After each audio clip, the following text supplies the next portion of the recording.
Hello, ancestry cousins and inquiring minds. This video I'm going to say is going to be more for inquiring minds because this video is not about anybody that's in my tree. He's more of someone that I found while I was doing my research and I found interesting. So I just started saving information about him and compiling it actually on my grandfather, Cleon Levi Johnson's tree. And then I started creating a tree for him, but it doesn't have anybody on him but him and all of the information about him. So let's get to it. It's John A. Moss. Now, John A. Moss, he was a colored lawyer and he lived in Hillsdale, which is a part of the Anacostia community. So how I first come upon him is because I told y'all I'd be being nosy, I'd be like all up in some, who is this? Who is this? So my grandfather, Cleon Levi Johnson, he had a reputation. So with these cars and these accidents. So with his attorney before he went to prison was this guy named Harry L. Tigner. So I started searching him and following his family line and found them very interesting. And so one day when I was researching Harry Tigner, just going through the newspapers, I found this shout out. So here we go. Praise given Moss. Judge Haddison, court adjourns as tribute to color lawyer. Upon the completion of the business of the United States Branch Police Court today, I wanted to make that a little bigger. Okay. Following a series of eulogies by the five of the Mr. Ross associates, Judge Haddison paid tribute to the man who had been regarded as a landmark of the district courts. He was a man of notable events and a man out of the ordinary. The judge stated Moss was a living monument of the time and that had passed away. He was a pioneer of his race and had learned professionalism and opened the door of hope to his race. Moss was a man of unusual attainments and had a great breadth of view. I can appreciate the sentiments voiced by the preceding speakers. Other tributes were paid by R.A. Hughes, E.M. Hewlett, you'll hear his name again, H.L. Tigner, who was that attorney I was talking about, C.S. Williams, and J.M. Ricks. Okay, so his obits. I found 3 obits that were just, they're not just regular obits. So let me just read them. John A. Moss, lawyer, landmark of court, dies. Oldest D.C. colored attorney called Common Law John, died at 77. John A. Moss, colored lawyer for the last 48 years, died last night at his home, 2541 Nicholas Avenue Southeast. He was stricken with paralysis Monday evening after being engaged in several cases at the same morning at the police court. Mr. Moss's, known was commonly Common Law John, was born in slavery in Virginia 77 years ago. During the Civil War, he came to this city and was appointed to the position in the Library of Congress and later to the Census Bureau of the Interior of the Department. Later, he served for a number of years as the Justice of the Peace, being appointed by President Hayes. Now, this is the newspaper. This is what I'm saying.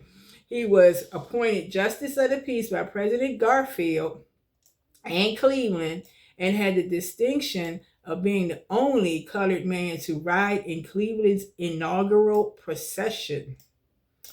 He was committed to the bar in 1872 and had been actively engaged at that profession up to the time of his death. He gained prestige while defending a mounted policeman in Anacostia by the name of Ad Green. His client was charged with murder, and through the effects of Moss was cleared, for which no fee was charged. The members of the police department, in appreciation, took up a private subscription and presented Mr. Moss with a gold-headed cane. Mr. Moss proudly carried this cane until his death. Tributes were paid to his memory in police court today, as many of those associates of both races delivered eulogies in behalf of their deceased friend. Mr. Moss was called the landmark of old court circles and was the oldest colored lawyer in this city. Surviving him was his wife, five sons, two daughters. Okay, so that newspaper article was from the Evening Star, Thursday, May the 5th. So the next one says, former slave who became lawyer dies. Johnny Moss, a former Negro slave who rose from abject poverty and bondage to the position of justice of the peace and was a practicing attorney for 40 years. I thought the other one said more.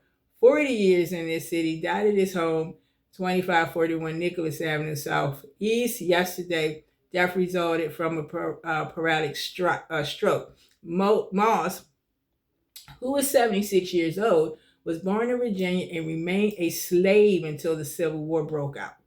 Before the Emancipation Proclamation was signed, he escaped from his master and came to Washington after a dangerous tramp through the swamps and past centuries in the Union lines. He studied law at Howard University and in 1870 was given a clerkship in the Library of Congress. Later, President Garfield, while in Congress, appointed Moss Justice of the Peace, a position he held for 2 terms. He is actively engaged in the practice of law until he suffered a breakdown almost 10 years ago. He is survived by 4 sons and 2 daughters. That's a different one. Last one. John A. Moss. Funeral service for John A. Moss was widely known Negro lawyer who died Wednesday at his home at 2551 Nicholas Avenue Southeast and will be held at his residence Sunday. So it's saying his funeral is going to be held at his residence Sunday. So that goes to show they did have funerals in your home, I guess. Mr. Moss was born a slave in Virginia 76 years ago. During the Civil War, he escaped and was captured by the Union forces and sent to Washington. A different story.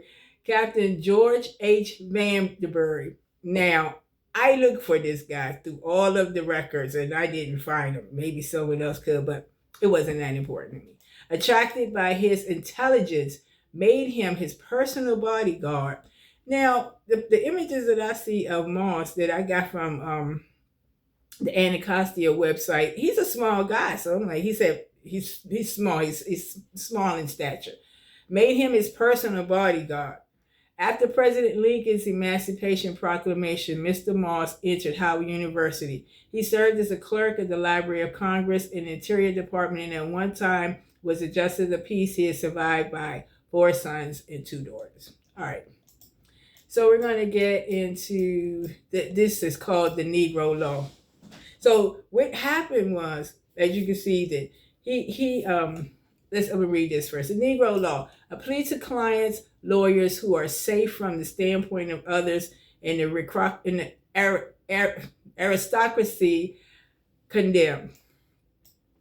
The plea of clients, lawyers who are safe. I'm not going to read all this because I'm watching my time and I want to keep my thing down to 30 minutes. So what it's all about is that these colored lawyers are not, the people don't feel that the colored lawyers are standing up for the colored people. They feel like they're swaying back and forth when it suits them.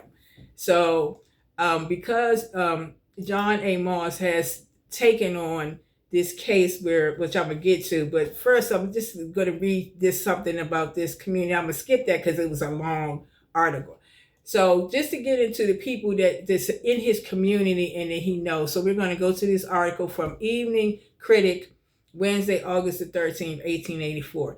Pistols, hot water, and stones. As defensive weapons against fence-destroying raiders, more about the Uniontown War. The Uniontown Fence War against the families of Frederick Douglas and John A. Moss was before the police court this morning again. And the court crowded with the colored folks of that section. The case came up this time on a charge of assault and battery against Frederick Douglas Jr. and Emmanuel Aminox Hewlett. That's that E.M. Hewlett, a son-in-law of the Honorable Frederick Douglass and a member of the local bar. They were charged with assaulting Mrs. John A. Moss. The latter stated that last Monday, Mr. Douglas and Mr. Hewlett came to break down her fence in the absence of her husband, and when he called to them, they desist. Mr. Hewlett threw a paling up at her window and struck her with it. Mrs. Ella Taliaferro, it says Tolliver, but it's Taliaferro. It's John A. Moss's sister-in-law who lives next door, testified that she was in Mrs. Moss' house at the time and saw the difficulty. Who had the pistol and boiling water? Inquired Hewlett, who conducted the defense. We did, was the prompt reply. When you broke down the fence, we defended the property. She admitted that the woman on her side were armed with a pistol, hot water, and stones. Hattie Moss testified to witnessing the encounter. She saw the piling, I guess, and the hot water, etc. Dorsey Denny said he went up to Moss's at the request of Mr. Moss. He saw Douglas and Hewlett sally forth with their axes on their shoulders and saw them cut the fence down. Being a brother-in-law of Mr. Moss, he did not refrain from throwing some rocks at them. In the defense, Mr. Hewlett said he and Douglas knocked his fence down Monday. Miss Moss was not there at all. Mrs. Taliaferro came across the field with her apron full of stones and left and went into the house to prevent difficulty. He denied that he threw a rail and said the assaulting was all done by the other side. The charge against Douglas was dismissed, there being no evidence against him. Mr. Douglas said while he and Hewlett were demolishing the fence, they were attacked by a woman. He denied Hewlett threw a rail. Mrs. Virginia Douglas, wife of the preceding witness, testified to seeing Miss Moss pointing a revolver at Mr. Hewlett and some others throwing stones at them. Miss Hattie Moss appeared on the porch with a large pitcher of boiling water. She did not see a paling thrown.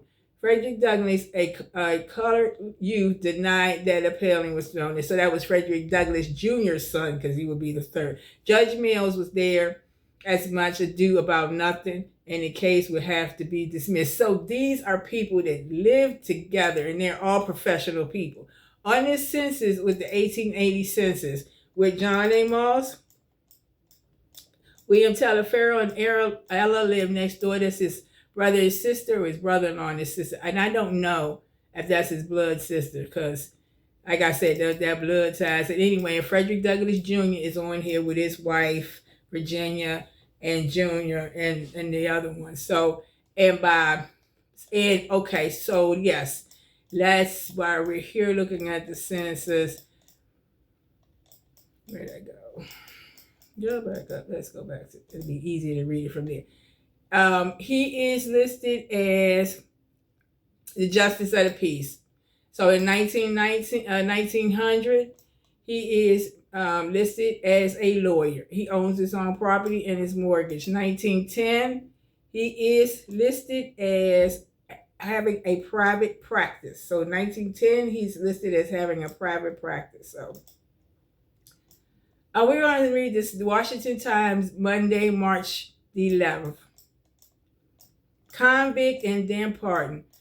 So what happened was, I can't find all the articles. It's giving me different stuff. I had so many that I closed them, so I just want to tell the story a little bit.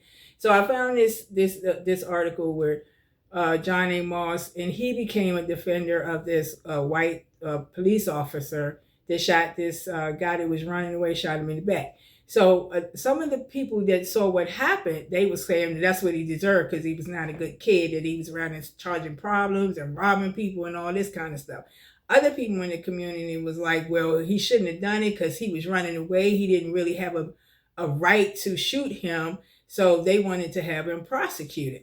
Now, there was the black churches and the different people that were getting together in the community to try to raise money so they could get a lawyer to, or get someone on their side to prosecute this. And then they have John A. Moss that has said that he would be the defense for the white police officer. So that infuriated his community that he actually lived in, because all of this stuff happened in his community. So this is one of the articles that come up: convict and then pardon. So this is what some of the things that they're saying. Reverend Dr. Lee idea of what should be done with Green. I think that the police who killed Reuben Foster ought to be arrested, indicted, convicted of manslaughter, sentenced to the penitentiary, and pardoned before he gets there. So then it goes down to say, an intense audience, every seat in the vast building being taken while many stood in the aisles, faced Dr. Lee when he rose to preach a discourse from the passage of scripture, thou shalt not kill. It was understood that the preacher intended to refer to the killing of Reuben Foster, and many white persons on both sexes were among the large gathering. When Dr. Lee said that in his opinion, Officer Green should be tried, convicted, and sentenced, there were visible signs of approval on the part of many in the congregation. But when he continued and said Green ought to be pardoned because his character up to the time of the shooting was good, there was loud manifestations of disapproval. In thrilling language, Dr. Lee rehearsed the scenes attending the shooting, and then among the other people said, had the policeman shot Reuben Foster in some of his lower limbs, or the man even subsequently bled to death, it would be willing to forgive him. But for the man in an angry moment to take a life which he could not give is more than I can overlook. I cannot comprehend what sort of man they were to compose of this jury that certainly never read the Bible, or they would have brought themselves to declare in the face of the evidence that the shooting was accidental. The officer took the pistol knowing it was loaded for an emergency and fired it, then killed the man. He said he would stop Foster from running, and he made his words good, for he stopped him forever. Yeah, so I'm going to start reading from there because it goes on and on. So these different articles, so it gets to the point where you keep reading these articles and the churches keep fighting.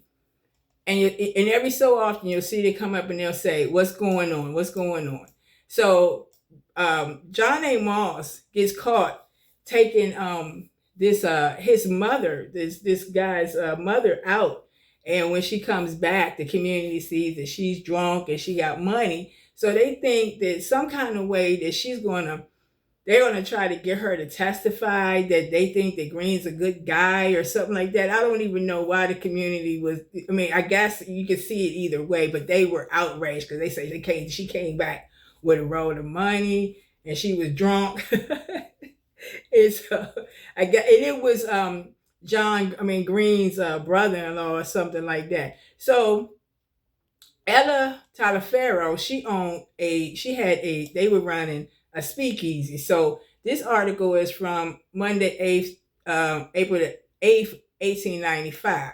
So an alleged speakeasy raid on the one kept by the sister of lawyer Moss, outcome of the killing of Foster by police, Green, jury trial demanded today. An alleged speakeasy in Hillsdale was raided by Police Sergeant Kirby and officers Green, Anderson, and Reagan of the Anacostia substation yesterday, and strong evidence in the shape of 2 demijohns of gin and whiskey respectfully captured.